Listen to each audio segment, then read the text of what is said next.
saya akan menyampaikan hasil review jurnal yang berjudul tentang lingkungan pendidikan dalam implementasi pendidikan karakter yang ditulis oleh Muhammad Ali Amrani. Jurnal ini diterbitkan pada tahun 2014 di Universitas Garut, yang mana tujuan penelitian artikel ini adalah membahas tentang makna dan peran lingkungan dalam pendidikan karakter. Metode analisis yang digunakan dalam pembahasan topik utama menggunakan model analisis kausal efektual dan meninjau dengan hubungan nasional yang menganalisis hubungan sebab akibat antara lingkungan pendidikan pada pendidikan karakter dengan sumber utama dari literatur review. Hasil pembahasan menunjukkan bahwa lingkungan pendidikan memberikan pengaruh besar dalam pendidikan karakter.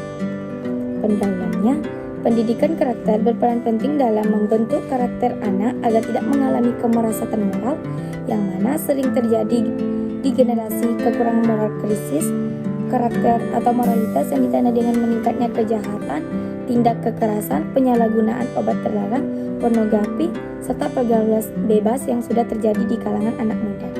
Dengan hal itu, pendidikan karakter adalah proses peserta agar terjadi perubahan perilaku sikap, budaya, agar bisa mewujudkan komunitas yang beradab. Adapun tujuan penelitian ini yaitu ingin menganalisis tentang implementasi pendidikan karakter di dalam mencapai tujuan pendidikan yang diinginkan, mengidentifikasi kebutuhan perkembangan lingkungan dari zaman ke zaman yang mana permasalahan karakter dan kejahatan yang menjadi pemikiran bangsa ini. Baiklah, kita masuk ke dalam pembahasan, yaitu karakter dimaknai sebagai cara berpikir dan berperilaku yang khas tiap individu, baik dalam lingkup keluarga, masyarakat, bangsa, dan negara. Dan pendidikan karakter merupakan upaya pembentukan karakter yang dipengaruhi oleh lingkungan. Hal ini selaras dengan pernyataan Samari dan Haryanto pada tahun 2013 dikutip pada 43 yang mengungkapkan bahwa karakter sebagai nilai dasar yang membangun prinsip seseorang terbentuk baik karena pengaruh hereditasi maupun pengaruh lingkungan.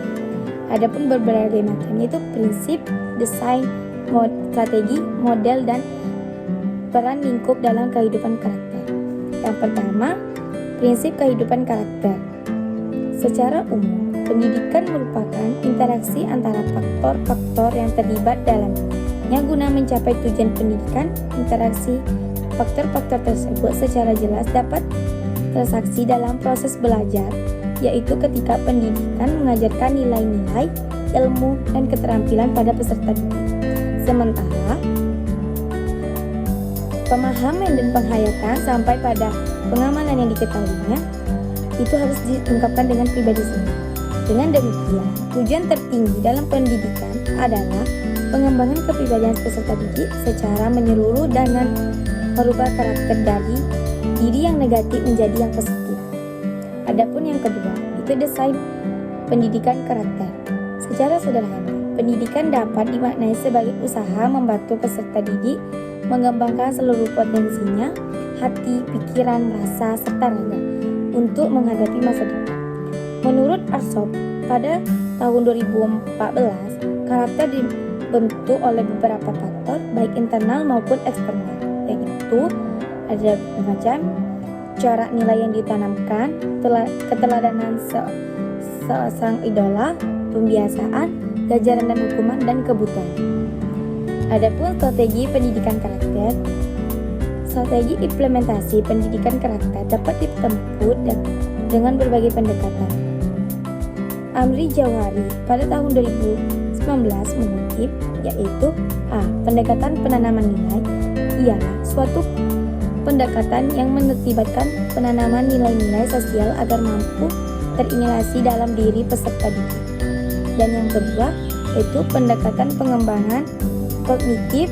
Pendekatan peserta didik harus didorong oleh membiasakan berpikir aktif tentang permasalahan moral.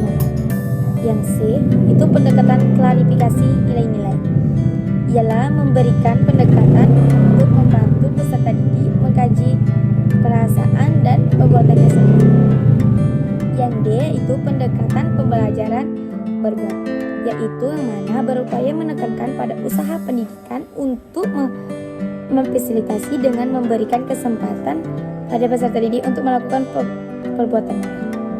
Adapun yang ketiga, model pendidikan karakter. Ini juga dikutip dengan Amri Jahari dan Elisa 2011 menyatakan tujuan model pendidikan berbasis karakter adalah membentuk manusia yang utuh dan berkarakter, yaitu mengembangkan aspek fisik, emosi, sosial, kreativitas, spiritual, dan intelektual peserta didik secara optimal. Yaitu dengan seperti kutipan dari Mulyasa pada tahun 2013, yaitu penegasan, pembiasaan, pelatihan, pembelajaran, pengarahan, dan keteladanan. Adapun yang terakhir, peran lingkup dalam pendidikan karakter, yang mana lingkungan pendidikan mencakup segala material dan situasi di dalam dan di luar dari individu, yang menjelaskan bahwa faktor penting dalam implementasi kegiatan pembelajaran adalah yang pertama itu manusia. Manusia itu pada hakikatnya pengetahuan berada dalam pikiran manusia yang merupakan pelaku dari proses pembelajaran. Yang kedua, kepemimpinan. Kepemimpinan itu merupakan proses yang mencakup pemberian motivasi bagi anggota organisasi, pemilihan saluran yang paling efektif dalam penyelesaian konflik. Dan yang ketiga, teknologi adalah penerapan sains secara sistematis untuk memanfaatkan hal di sekelilingnya untuk mengendalikan gejala yang dikemudikan manusia. Di manusia yang mana berkaitan dengan aspek opsional dan aset pendidikan yang termasuk fungsi, proses, struktur organisasi formal dan informal. Baiklah, kesimpulan dari jurnal yang kita ulas yaitu pendidikan merupakan suatu proses sadar yang dilakukan kepada peserta didik guna menumbuhkan dan mengembangkan jasmani maupun rohani secara optimal untuk mencapai tingkat kedewasaan. Namun hakikatnya pendidikan karakter memiliki makna lebih tinggi dari pendidikan moral.